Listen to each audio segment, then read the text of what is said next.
Hey, this is Wicked Spursy. Mike, Steve, no Dave though. Just the two of us. I don't know why Hey, Dave thinks Steve. we can get away with this. Steve, can you do me a favor? What? Can you start that over again? Because something got messed up on my end on the audio. Sure, sure. Hey, this is Wicked Spursy. Mike, Steve, no Dave though. No Dave.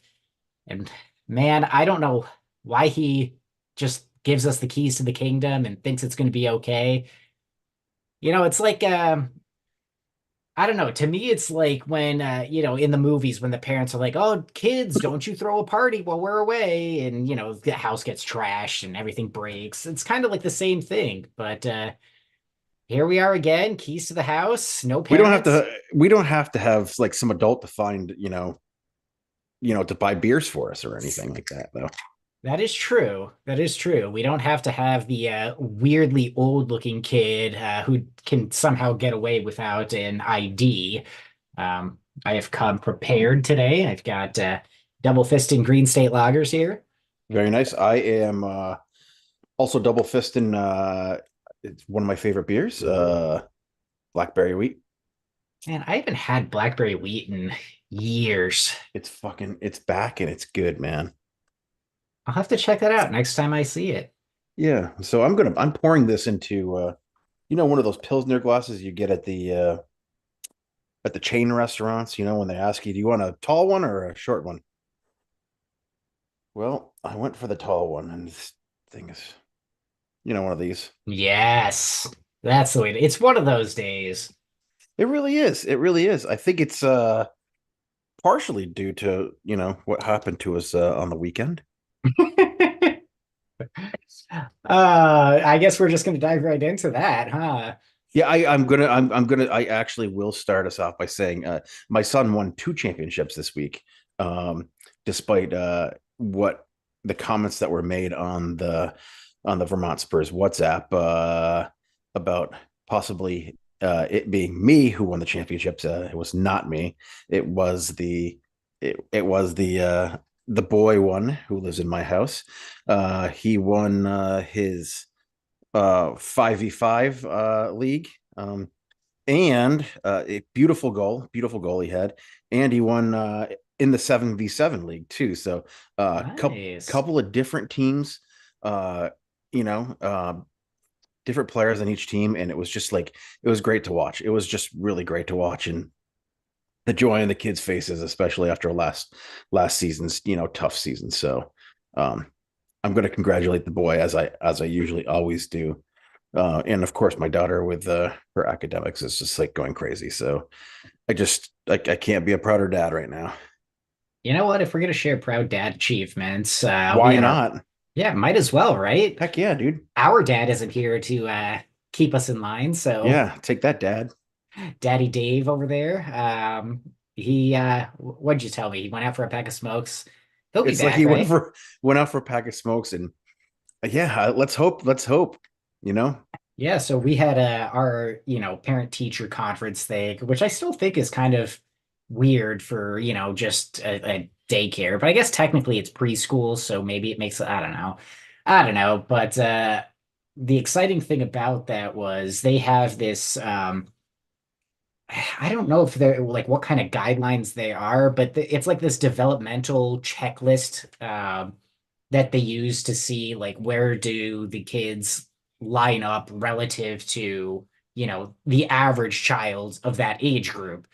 And my kiddo, he excelled in every single category. He had high marks in all of them, gross motor, fine motor, communication, social, all of it, just completely outstanding. So it's always nice when you get other people who are like, yeah, your kid is like top shelf. He's just the greatest joy to have. And the funny thing for me is he was there with us because what else am I going to do with him, right? He can't stay home alone for that sort of thing. He's just running around the classroom, just playing pranks, joking around, just being that like background comedian, trying to get his teachers to laugh, trying to get us to laugh. Just an absolute joy. So, yeah.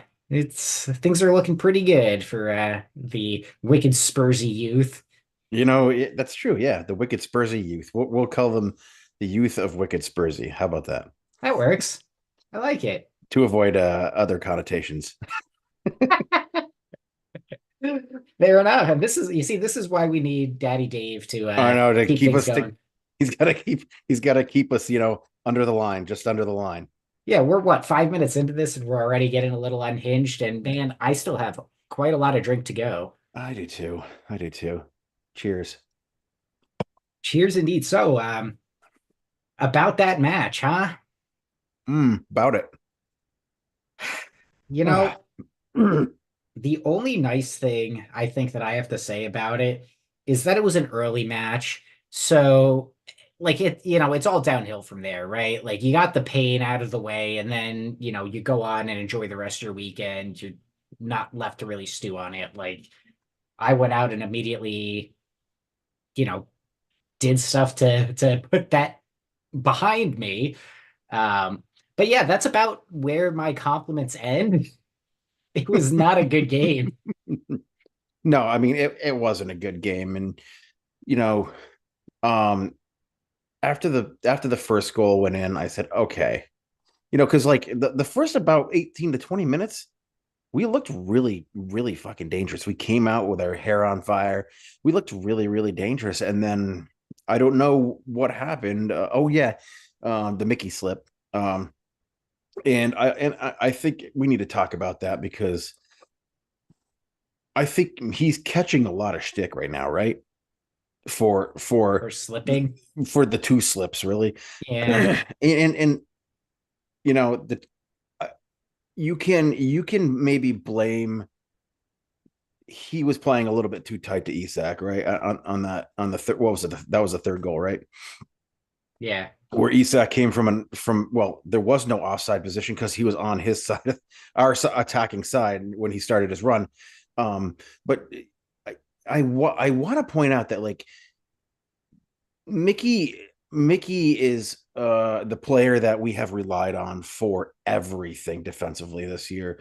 I mean, Christian Romero has been doing a lot of the work, silently, since his last red card, and having to be out for a long period of time.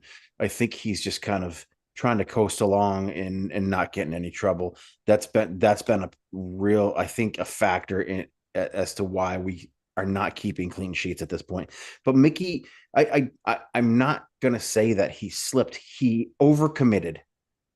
Okay, um, he overcommitted because he had to. It's because Destiny Adogi and Pedro Porro weren't doing their jobs, and he's had to rescue this team over and over and over again, defensively, and maybe that's down to tactics, but where the heck has Christian Romero been? Like, I didn't see him on the Isak goal. I didn't see him anywhere in the screenshot at all.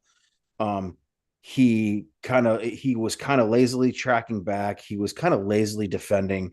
Um, and sure, the style of football that we play, that Spurs play, we have to be able to have guys that are fast in defense who can track back, who can get back into position and knock those balls away. But at the same time, we need to have fullbacks that are able to actually defend one on one, and they just didn't do it. And I'm willing to say that this is a one off. This type of a game is a one off. I'm willing to say that just for this game, but like you have to look at the past 3 to 4 games, right? And the form that this team is in. Um, with this season, it's really hard because Spurs fans have we got a lot of, like I said last week, we had a lot of joy out of the beginning of the season, right? And now we're kind of falling into that kind of iffy area where we've heard from um former fans of Celtic and folks who have seen Postecoglou teams. You know, this is what we were expecting at the beginning of the season, and it's just happening now instead of in the beginning of the season. We had guys that were super fit in the beginning of the season. Everybody was ready to go. And this is a really tough system to play in, and guys are just getting tired. Yeah, But at the same time, I mean, do you think that like we should still be holding these guys accountable? yeah, I do. And the thing for me, because I do want to extend out, it's not just Destiny and Pedro, it's the midfield as well it's disjointed. There's a real lack of cohesion out there. And, I've been ragging on Basuma a lot the last couple of weeks. And he's one of those guys who it's just not working out for him. And it just what blows my mind is every time he subs out and we get like a Bentancur or a Højbjerg even coming on, things look much more stable in there. And the interesting thing for me with this Newcastle match was seeing Sar drop and Basuma maintain the space. And I get it, Sar hasn't exactly lit the squad aflame either. But Basuma is just one of those guys who I think is getting a little bit too many opportunities when he's one of a few that I think is deserving of a little ride on the bench for a little bit just to kind of I don't even want to call it fatigue. He just doesn't seem to have that same level of cohesion with the rest of the squad. And that time when he was out, things honestly looked a lot better. So I don't know if it's a personal thing, if it's just, his style of play doesn't quite match what the rest of the team's trying to do. There's something off there. I And it's think not just him either, right? Madison's been a little bit off since coming back from injury. Like I said, Sar was having a rough go out of it.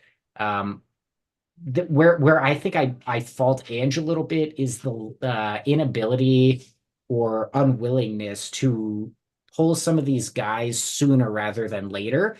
Um, the changes that he made in the Newcastle game in midfield were changes that I called that out at halftime, where I right. I said these are mean, the guys that need to come off, these are the guys that need to come on. do you think He they should have made been those pulled at changes. halftime? Do you think they should have been? Absolutely. Yeah, yeah. Absolutely. Things improved when they came on, but at that point it was too little too late. We'd already lost the game at that point. Um, so, there is a little bit of fault there, but I don't know, man. It's difficult, because it's not any one player's son is another one that I can point to as trying to do, I think, too much. Um, and he's somebody who works himself into the ground and just doesn't get a break. Um, we're almost over reliant on him because who else do we have, right? We know Timo's finishing is garbage, even if the rest of his game is pretty solid and helps out. He's got a few assists. This back half of the season, his runs have been good. He's getting into good positions. He just can't finish. Yeah, Brennan, he was getting his shooting boots sorted out, but when he's not on, who do you got? You got Decky to come on, but then Decky works better coming in through the middle, arguably. There's a lot of I think if anything, these last few games, and I'm including Fulham, I'm including this game, if there's anything they've shown, it's that we don't necessarily have the right depth for what we need to be doing. And I saw, I think it was Alistair Gold today who reported that of the transfer targets we're looking at over the summer, one of them is going to be a striker and the other is a six. And honestly, I think both of those are absolutely necessary, right? I would love to stop harping on Basuma because we know he can be a really strong, solid player in a midfield position, but we desperately need like an out and out six who can be that defensive shield a little bit more consistently. And a striker's just a no-brainer, right? Having Richarlison healthy and fit was great, but it's again a lack of consistency. He hasn't been fit. And when he comes back, are we going to get the one who was picking up his goal scoring form, or are we going to get the one pre therapy? Who's to say? It's going to take it's going to take um a lot of a lot of time, I think, for Richarlison to come back and get into like that goal scoring form. Maybe not a lot of time, but at least a couple of matches. This I think for me would have been a perfect game for Richarlison. This is, Absolutely. and I think that, I think I'm, as much as I loved it earlier in the season when now things were clicking, I think this might be the end of the road for Sonny at a number nine. He can't hold up in the box. His touches are bad. I think he's getting into space that Madison is trying to occupy. I mean, he's just kind of in the way a lot of times, Yeah. and he doesn't receive the ball that well. And a lot of it comes down to, I heard Wendy talking about it too, and because I was thinking about it during the match, like, man, he looks fucking tired. He's lost like not just a step, but like two steps, Yeah. and maybe he needs to go back out on that wing. Maybe he needs to sit on the bench for a couple of matches to just to start the matches, just sit on the bench, be brought in at halftime if he needs to, or even beyond.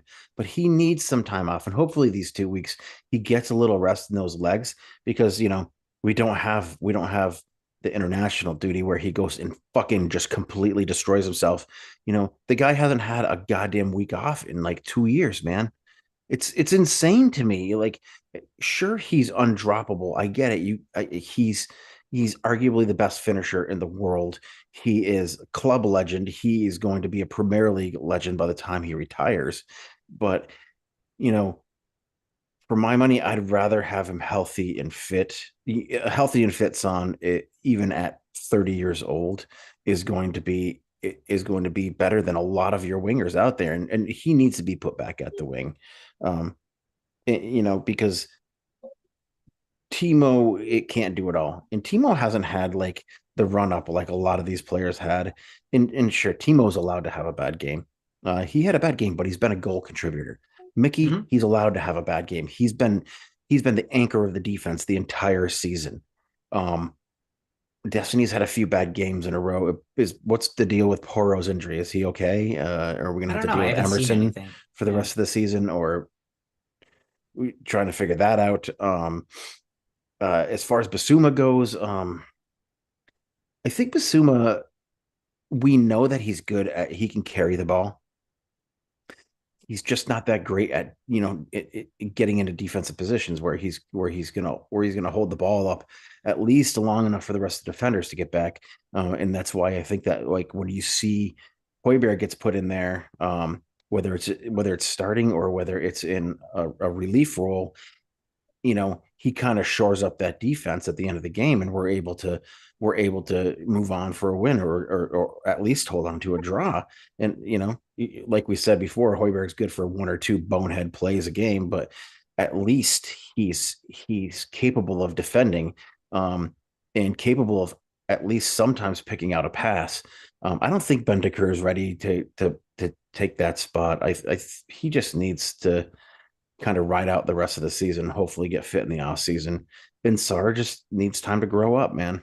Like, Yeah. Well, I mean, there's a lot of stuff that we could take from this game, but I'm not ready to sit here and say, oh, it's fucking over, or Ange out, because we're seeing it a lot right now. Like, oh, he's been found out. No, he hasn't. We've been told over and over again that this is what happens in his first season. His second season, he retools and he gets better players. In his third season, he retools again and gets more better players. Like, and the project isn't going to be over. It's not over right now. He took players that were dragged through the fucking mud for 2 years, and turned them into a team that's top five right now. yeah, I'm just gonna say anybody who's out there having that sort of brain dead reactionary take to let's get rid of Ange, we need a better manager.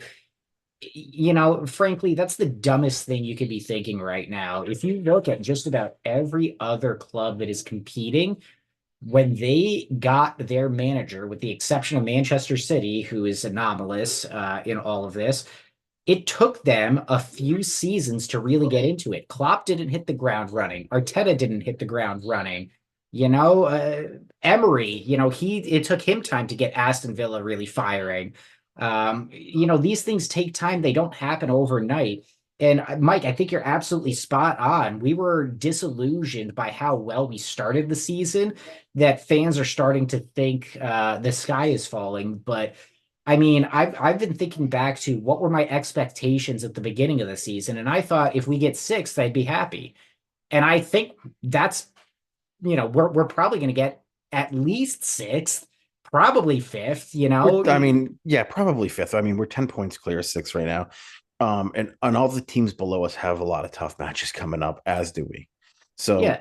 So it's like, I'm not terribly concerned. If you want to look at this game in isolation and call for some kind of big change like that, it's just stupid to me. That's such a brain dead take. I get it. You're upset. I was upset. It was a shit match to wake up to and watch.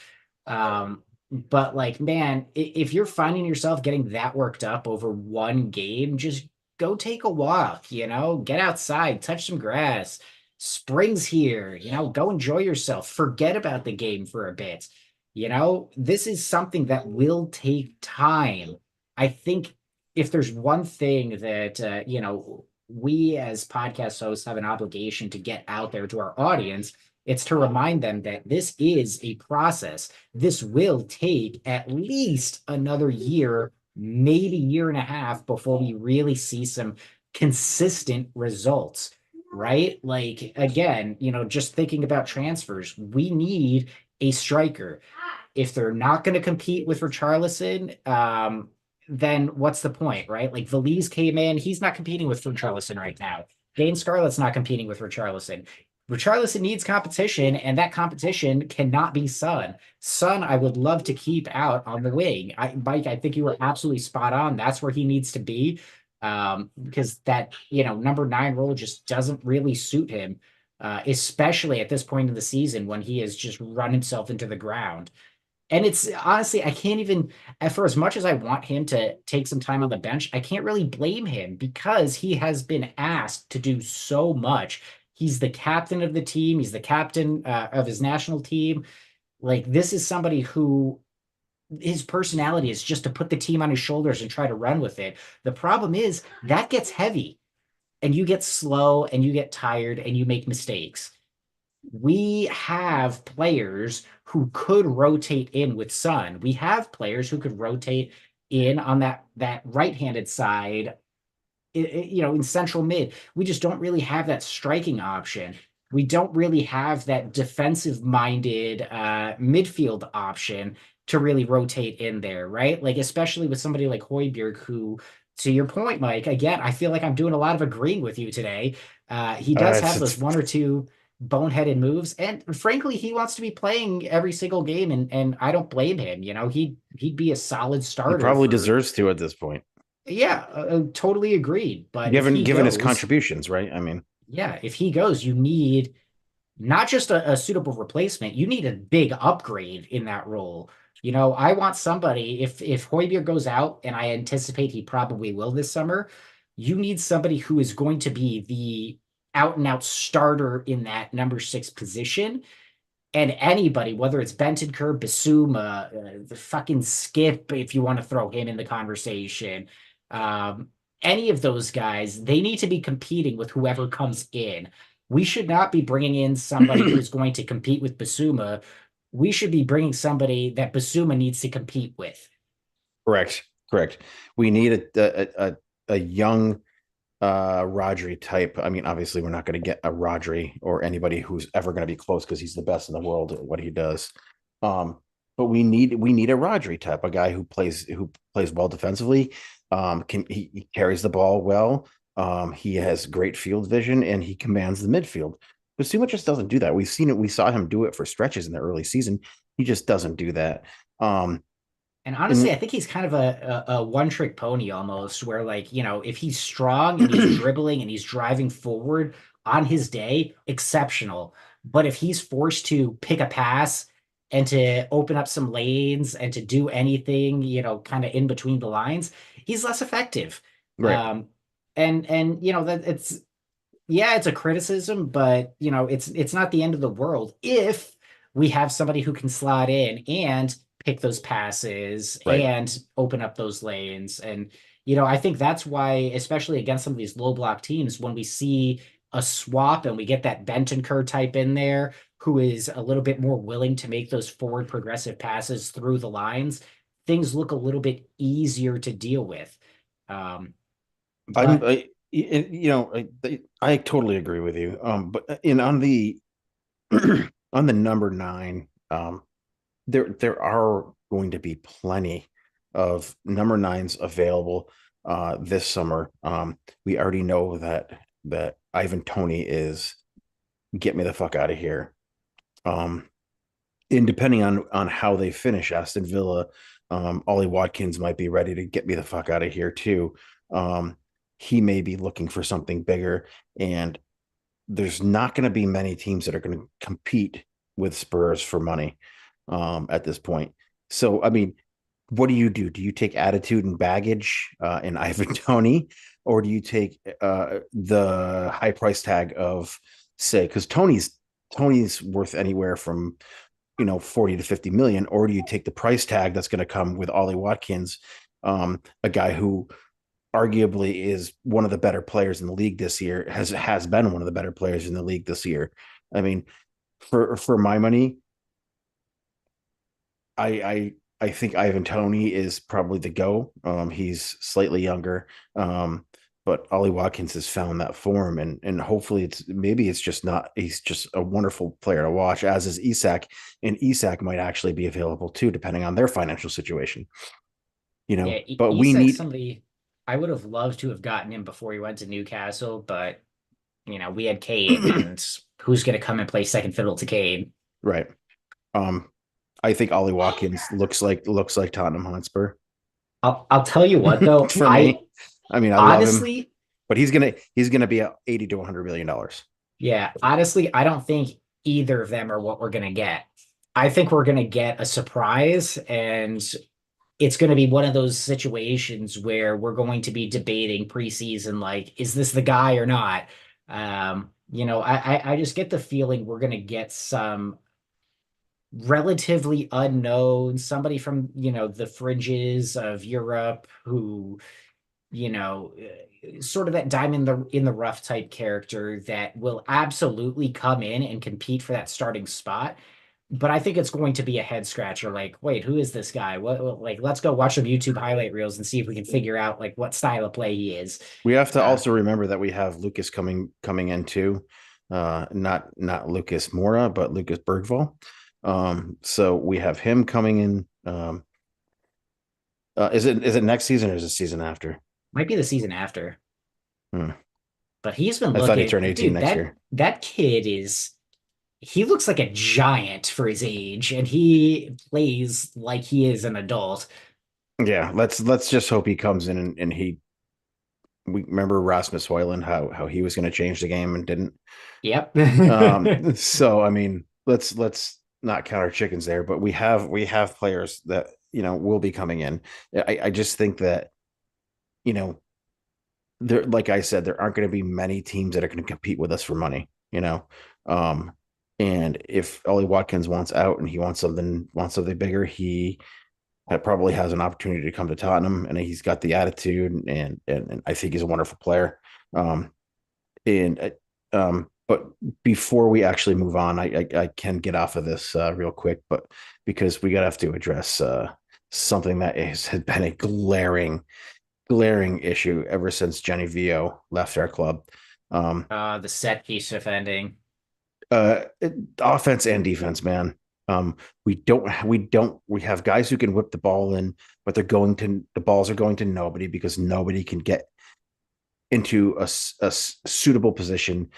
We don't have guys that are tall enough on either defensive or offensive sides to get their head on the ball. Richarlison isn't in there to. I mean, he's probably our best header of the ball. We, remember how airborne Lucas Mora used to be as a little guy. We don't have guys that do that. We don't have leapers, and I think that's part of our issue.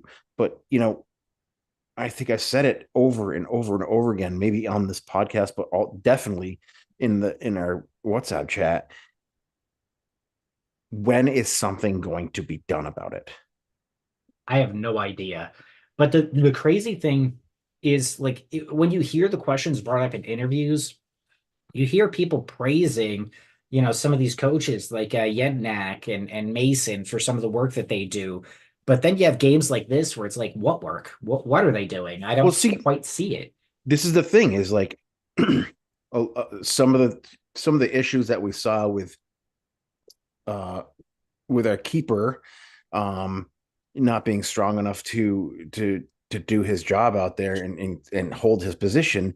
Some of that stuff may have been kind of corrected, but what happened was we have guys who aren't able to leap. We have guys who aren't able to stand around, or who just stand around and ball watch, and we have nobody to protect the near post. We have nobody to protect the middle of the box, and balls are just falling on heads.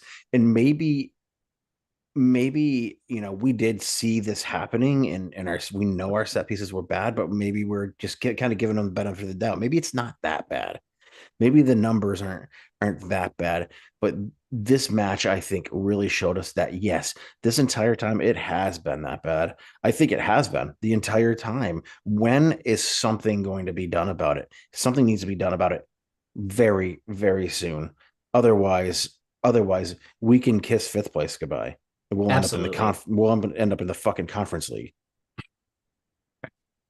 Yeah, we can't have that. Nope. Nope. So, very well said, Mike. Very well said. And I've got to ask, because this is something that I've been thinking a lot about since the game. So I just need to double check. Other than turpentine, which is how I assume most of us dealt with that game. Hey, Mike, what you drinking? Oh, Steve. I love it when you ask that question. And uh, I think that we might be taking a break with Hey Mike for a little bit after this one. Um, I have a good one for this one podcast. Um, Ooh. just like you could maybe call Ange an adopted Scottish heavy. Um, Okay. um, since he did coach Celtic. I guess that's kind of a stretch. Um, this is this is a Scottish heavy ale with spices. I don't know what that means, but it's vegan friendly ingredients, which is good. Interesting. Yeah, barley, oats, wheat, hops, yeast, coriander, sugar. So it is. Let's see, what do we have here? It doesn't tell us the ABV on this. This beer is holy shit. It's brewed at the Bake House. The It's Bakehouse. yeah. I don't know where that. Okay, it's 3.8%. So Scottish heavies are usually somewhere between like a 3 and a 5% uh, beer. A wee heavy is a little bit lighter of a beer, a breakfast beer, if you will. But I don't know where this. It's Simple Things Fermentations. I think it's in Glasgow. Um, but anywho, Glasgow. Glasgow. Yes. So it says it's a heavy collaboration with alchemy, living beer made together. I've had this in my fridge for a while and just have been waiting for the proper time. I want to get this out of my fridge because Scottish heavies, whether they're wee heavies or just a plain old Scottish heavy, they're a darker beer. They're typically malty, um, and they're kind of a version of like an ESB. You They're mean ESPN? ESPN, yes, correct. Uh, um, they're not usually heavy on the hops. They're red in color usually. I don't know why. This one is really fizzy. They're typically not that fizzy, but despite the name, Scottish heavies are typically not heavy beers to drink. They're usually light beers, lighter and profile, but they're typically darker, maltier, smooth beers. So um, let's get into it. This one is very, very. I've never seen a heavy that's this carbonated. It's like a Sprite. Yeah. Yeah, it's Oh, kind it's of weird looking. yeah. It smells good though. Well, it might be Oh, the glass. It might be the glass too. who knows? It's not like there's science behind it or anything. It's all just magic. Beer is magic. That beer is really light. That's a Light. weird. It's a weird beer. It's not malty. It's not heavy. Well, like I said, it is a lighter beer, but it's not. It's not heavy on flavor. It is very, very fizzy. I'm not sure Huh. it's my favorite beer in the world. I mean, you could probably bring these to a party and drink 7 or 8 of them and be just fine. Or I could. Um, so it's like it's they say it's they're taking a traditional 70 shilling. It's smooth and easy with a big toasty malty character. It does have toasty malty characters. Uh, You can taste the coriander. It's not a that's not off-putting at all. Um, it just doesn't it's like it's so fizzy. It's like a seltzer. And I don't know if it's because it's older and it's been in my fridge for a while, but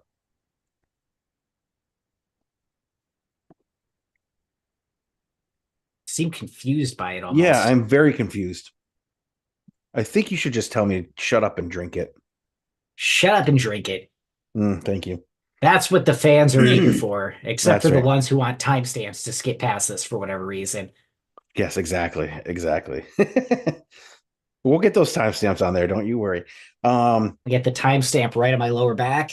yeah, exactly. That's a tramp stamp, Steve. Oh, right. Right. So this beer, Maybe are you? that's what Dave's doing tonight. He's getting a tramp stamp tattoo. Yeah, a little butterfly or something. Yeah, Nice floral arrangement. his is just gonna say Mickey didn't slip. Mickey didn't slip. So are you ready for my go at this one? I think so. All right, here we go. 3.3. Oh, I was way Ah, off. you were way off. Oh my God. And not having Dave here to provide some It's a equilibrium. confusing beer. I think if you were to drink it, you'd look at it and go, "Man, that looks like remember how good like Red Hook uh ESB was? Red Hook's not around anymore, are they? No, they're gone, man. I They're remember gone. visiting their tasting room in New They Hampshire, got Portsmouth. Yeah, it was in Portsmouth. Yeah, we used to Yeah. go there. I used to play softball for Red Hook Brewing. Um, yeah, they got moved out. Like AB tried to buy them. They got moved out to Portland, Oregon. Was it Portland, Oregon? Maybe where Widmer Brothers is, which is the other sister brewery of Red Hook. And then they just kind of disappeared. They had a really good IPA back in the day called Longhammer. It was a traditional English style IPA. All their beers were traditional English style beers. Um, this beer is just a little weird for me. Anywho, I'm gonna go with Bay City Rollers. Saturday Night. Huh.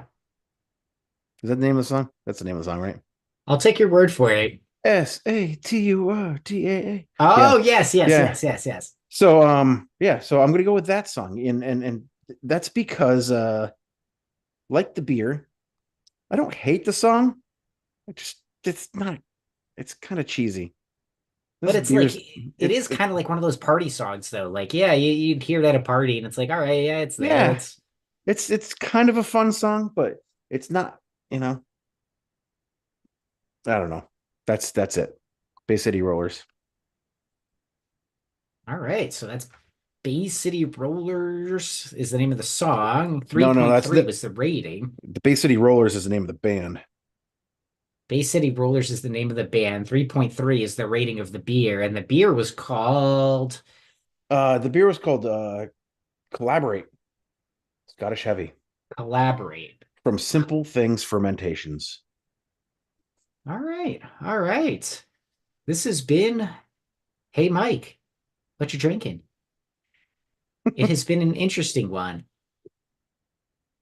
I Yeah, feel yeah. like I don't know. To me that's like a transition period type beer, you know? It's just kind of like okay, something different needs to happen now. Yeah, yeah, yeah. And I I think was that different thing is going to be this. So we've touched on this topic a little bit already, but I want to ask the question a little bit more pointedly, because a lot of the times we've been putting the burden of, substitution and player availability onto Ange, and we've seen instances in which players have sort of advocated for themselves as being fit and ready to go. Bentancur being a prime example, um, which is something that's admirable, right? Like we love seeing that drive and determination to be there for the team.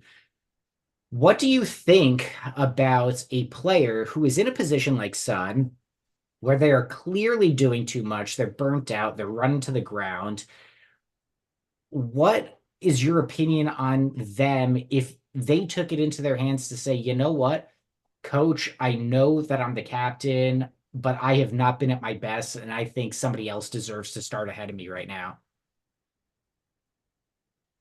um so that's something that's very hard. As a former team captain, uh, for me, I found it very, very hard to not want to be in there, to not be helping my club, to be helping my team, every minute of every game. But at the same time, I knew that when I was injured, when I was tired, I needed to come out. I needed to come out. Um, and this happened, and I think you see this with a lot of captains. Um, they shoulder, the captains shoulder a huge burden on any team and any kind of sport, or any kind of even um, work related team, right? um, when you're the leader, you're expected to perform. You're expected to go out there and be the guy who's going to drive the team to victory or to success. And when you've been given that responsibility, I think it's really, really hard to take yourself out of a situation where you feel like you can help, but physically and maybe mentally you can't do it. Um, I think we saw it, and lots of times that leads to selfishness in a player. Um, and I think we're seeing it now, and I know what you're getting at because the Son situation. Um, I think we saw it in the 2019 Champions League final, where Lucas Moura was dropped for a Harry Kane who had not played in what was it, a month and a half, 2 months, um, because he's Harry Kane, and I guarantee there was a discussion between him and Pochettino, and Harry was the man to go out there, fit or not. We see it in football, we see it in basketball all the time. American football and basketball all the time. Um, and I think that, as like I said, as the captain, it's really hard to pull yourself out of a situation and be less selfish. Um, you know, I think in the there are times too where you have to be more selfish, right? When you're the captain of the team, you have to burden that responsibility. I.e., like Magic Johnson in the 1979 final. This is a guy who led his team by sharing the ball, by passing. He was an elite passer, an elite assist man, and he had to shoulder a lot of that burden because their actual captain, Kareem Abdul-Jabbar, went on an injury, so he was ended up being the captain. And this is a guy who had to be a little bit more selfish. So there are times where you have to get, as a captain, have to get over that mental hurdle to to help your team. And that mental hurdle for Sonny right now, if that's what we're going to talk about, or the context of this conversation, he has to think of the for the betterment of the team, him and even Madison, who's a vice captain. I think Romero's been fine all season, but who's also a vice captain. But when you have guys out there who are supposed to be leaders, they need to recognize the situation that they're in, recognize that they're either not fit or they're not good to go for this match. They have to pull themselves out. Yeah, and I think you're right. Like it is a difficult thing. The captain does want to be out there, but and this is something that I don't know. Like I'm not in that situation, right? I'm not a Premier League level player. I don't know what that sort of pressure is like. But I do know that it can be difficult, almost humbling to admit that you cannot do something that people expect of you. Um, and then there's implications from then, right? Like if Sun were to say that, does that mean he gets dropped and he has to like fight his way back even when he recovers his fitness a bit more? Are there going to be different expectations? Is he going to have to deal with media pressure because he got dropped? Because that's one of those things that's going to come up, especially with England being the way that it is with its media coverage of sports. And then there's the Korean coverage that is all about Sun. There's a lot of pressure there. But all that being said, are you doing you and the team a disservice to try to push through it when you know it's not helping? And I don't have the answers. It's just something that I honestly I kind of just want to encourage our listeners to think about it, right? Because a lot of people would say, hey, you know what? Son can come up with a moment of brilliance. I'd rather have him on and see if he can contribute that than, not have him on. And I get it. He is like you said, Mike, he's an incredible scorer. But at the same time, we're all dealing with hypotheticals, right? Like, what if hypothetically you substituted him and his replacement goes on a scoring streak? There's all sorts of things that could happen. Nobody knows what's going to happen. So you kind of just need to evaluate, what's good for the team, what's good for the player, what needs to happen. Personally, right now, given what I've seen over the last few games, I think he deserves a break. Not that he's, a poor player that needs to be punished with a ride on the bench. I just think he is a tired player who is trying to do way more than he has the ability to do, given everything that's happened this season. And he needs a fucking spa day. He just needs a nice massage, put up his feet, not have to worry about carrying the team and trying to shoulder most of the burden. Um, Honestly, another way of saying it is a lot of the other guys really need to start stepping up and taking a lot of that on themselves. Um, I see, there are players who try. Like I do believe Destiny Adogi does try to make things happen and to shoulder a lot of that. He's just young and inexperienced and ends up making more mistakes when he tries that. Pop Star is the same, right? Yeah, exactly. You've got these young guys who want to get out there and they want to try, but then there are guys out there who they're just at a loss. They're not quite sure what to do or what else to try. I don't know, man. This is a very complicated thing, and just talking through it, I think it just goes to show how difficult the job of the manager is. Because what do? You throw some youth on to get some innovation, some fresh legs, some youthful energy who might try to do something a little bit different to stand out. Maybe that works, maybe it doesn't. But there isn't, or I don't think there's a right answer to this. I don't think, you could bench Sun and still have a poor run of form. You could keep Sun going and still have a poor run of form. At the end of the day, this is a team game, and most of the team needs to start stepping up, especially when they are noticing that others are struggling. And, fortunately, I think I can say, despite the poor result, I feel most of the team does go out there with the best intentions to try and help the team do something. It just hasn't been pretty. It hasn't been effective. So, man, it's a tricky situation for sure. But it just goes to show that we need a little bit more experience. I think a little bit more. Um, on the bench to rotate in and to help take some of the pressure off. And honestly, even if we don't get Champions League and we end up in Europe, Europa League, just having those extra competitions and having some of these younger guys around and giving them that opportunity to maybe get a few minutes, maybe try to get some of that experience. I think that's going to do a world of good for us. I'm not terribly concerned about the Champions League money, given our financial situation relative to just about everybody else in the league. So if we take Europa, whatever, we'll just get Champions League the next season if we need to. Um, but man, there's a lot that needs to happen over the next few years.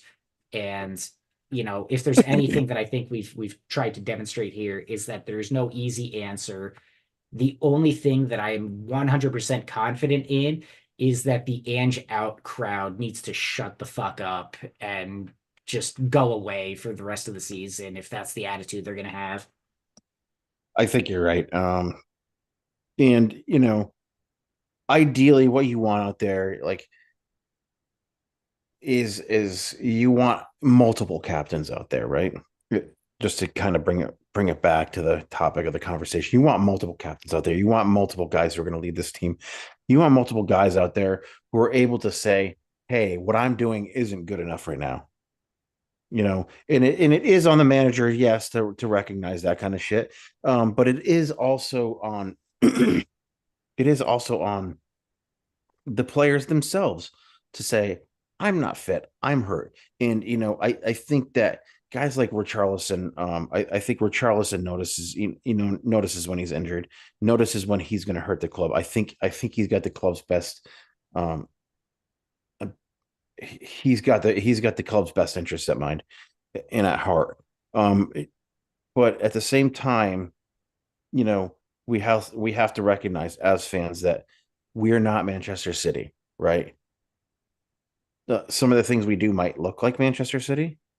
Uh, he's just copying Pep. Um, Yeah. um, but I think that, like, Manchester City is a club in the way that the club was built, in the way Pep um that Pep manages. I think that's a that is something to aspire to.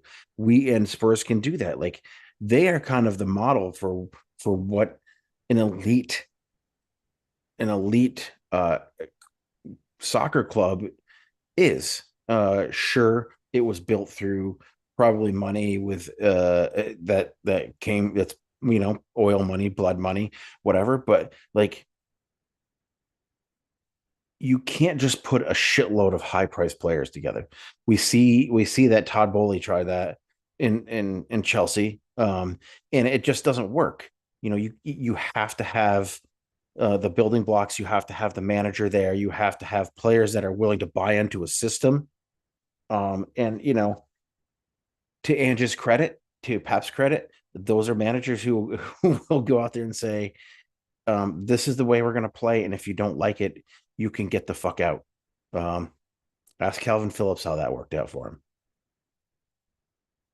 You know, I'd like to, but I'm pretty sure he's or Eric relegated to the bench again. Calvin Phillips, yeah, because he's in West Ham. Um, Wet spam. uh, you know, yeah, ask Eric Dyer the same thing. You don't want to buy into the system. See ya. It's the same. It's the same type of thing. And I won't mention what he said to Ange, but or about Ange in his interview. But it is what it is. You could take it one way, you could take it the other. Um, but he wasn't needed at Tottenham anymore, and um, it is what it is. And managers will make the decisions based on what they think is best for the team. And we need 9 captains out there, at least. At least you get one throwaway who can just So, whatever. yeah, well, no, you get 2 throwaways. Not throwaways, but you need 9 captains out there. Like, that's how you win, because Jack Grealish ain't a captain. That yeah.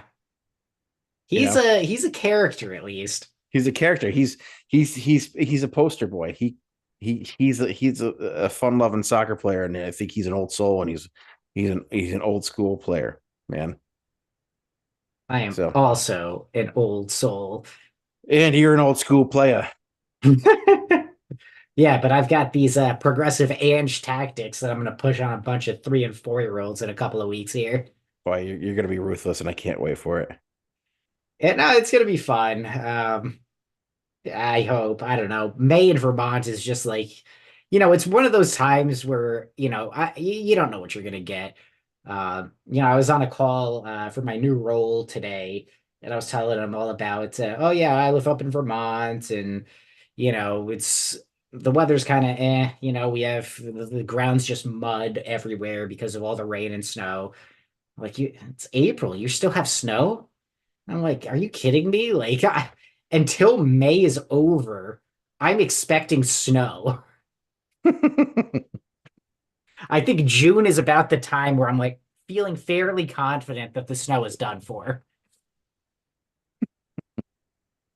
Well, you know what, Steve? It's been a good conversation tonight. I've really really missed Dave, and I told him, I said it's always sad.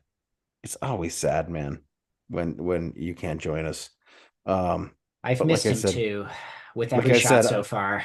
I I hope that he's enjoying those smokes, and he gets back to us soon. Yeah, we'll see. We'll see. Maybe when we hit the big times and start bringing in some actual ad revenue or whatever it is that, podcast hosts live off of these days, maybe he'll come back for that. we we have to beat out a lot of other Tottenham podcasts, but hopefully that our listeners will go out there and tell other people what's going on over here in Wicked Spursy land, and that we're just a couple a few just schmoes who like to have a little fun. Yeah, speaking of fun, do you have any fun closing thoughts for us? Yeah, we don't typically um recognize um the women's club, um We as a because society, or no, that's a whole conversation we could have. we as Tottenham Hotspur fans, these are a group of women who have gone out there and represented Spurs very very well this season, and even in past seasons, and um we have to recognize them, because they're on their way, hopefully, to bring Spurs their first trophy since 2008. So they're going to Wembley for the final against Manchester United in the women's FA Cup, and we have to recognize the women's team in all their contributions, that they've brought to the game of women's football, to the game of football in general. And I know lots of times women's sports um, are just kind of overlooked, but we have to recognize this women's team, because they've done something that was kind of unthinkable, and they beat Leicester in extra time. Um, and I want to just give the thumbs up to them. Well said, Mike. Well said. Speaking of other overperforming Spurs teams, the last update that I got on the U21s was that they had scored their fifth goal. Uh, I'm not quite sure how that game ended, but it's, Today. I think so, yeah. Mm. But I it haven't is, I, I haven't had the chance to watch them in a bit, but yeah, they won 5-1, looks like, versus Wolverhampton. So yeah, that's another fun one. At least some of these Spurs teams can, you know, score goals and progress in their respective competitions. Maybe it'll come to the men's team at some point. I'll tell you what. Here's the deal. If our women's team win, if our women's team win the FA Cup, um, I will personally buy a jersey that has a women's player's name on the back of it, to wear at the Wicked Spursy barbecue. Um, and whomever the player of the match is, it will be that. that woman. In men's cut or women's cut? I don't think I honestly don't I don't know if the women's cut would be great for me. I don't Well, think I have the I don't think I have the hips or the only reason, so the definitely only not the reason I narrow ask, waist. Not the yeah, narrow waist. the only reason I ask is because that determines whether or not they're incentivized to win. Um, because if you're gonna wear that women's fitting shirt, if they win, maybe they want to take the loss and save us all. But I don't know. We'll see. We'll They see how won't it I works. hope they won't want to take the loss because I'm going to buy a jersey. Um, You but specifically. I'm hoping, I'm hoping we get it's comfortable. I'm hoping it's comfortable for them. Um, I'm I've been a fan of Bethany for a long, long time. I think she's kind of our Harry Kane, our Harry Kane of the past.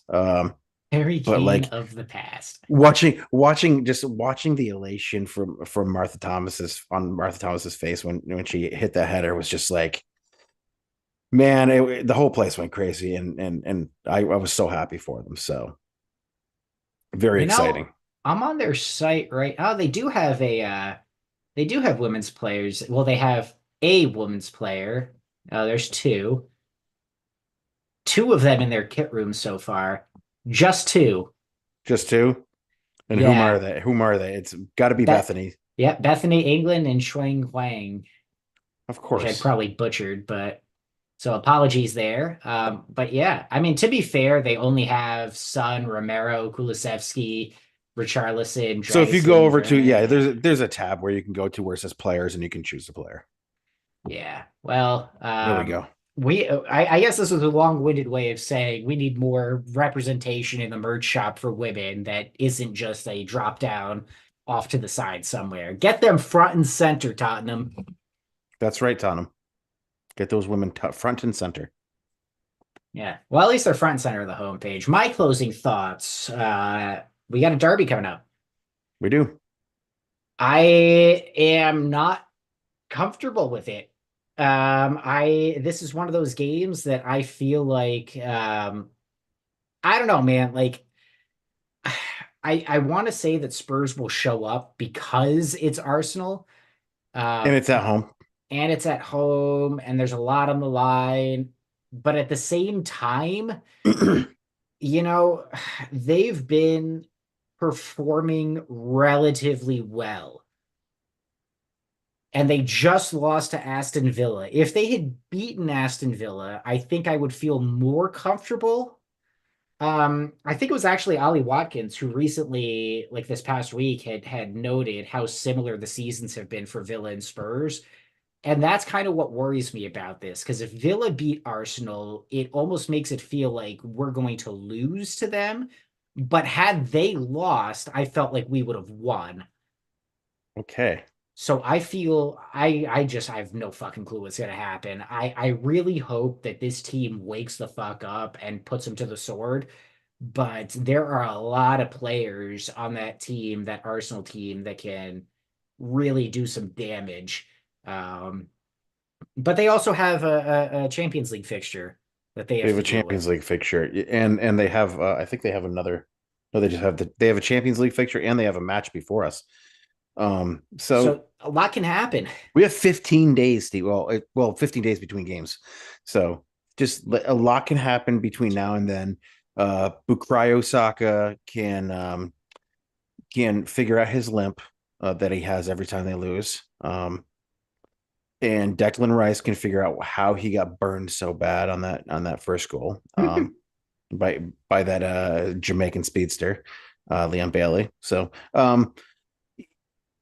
anything can happen. It's a derby. It's in Spurs land. You know, let's go Spurs, man.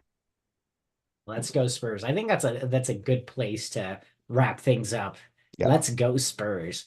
Um, so I know I have a couple of last things that I want to get out there. The first of which being quiz, quiz, quiz, quiz, Hmm. quiz. And Don't be an asshole.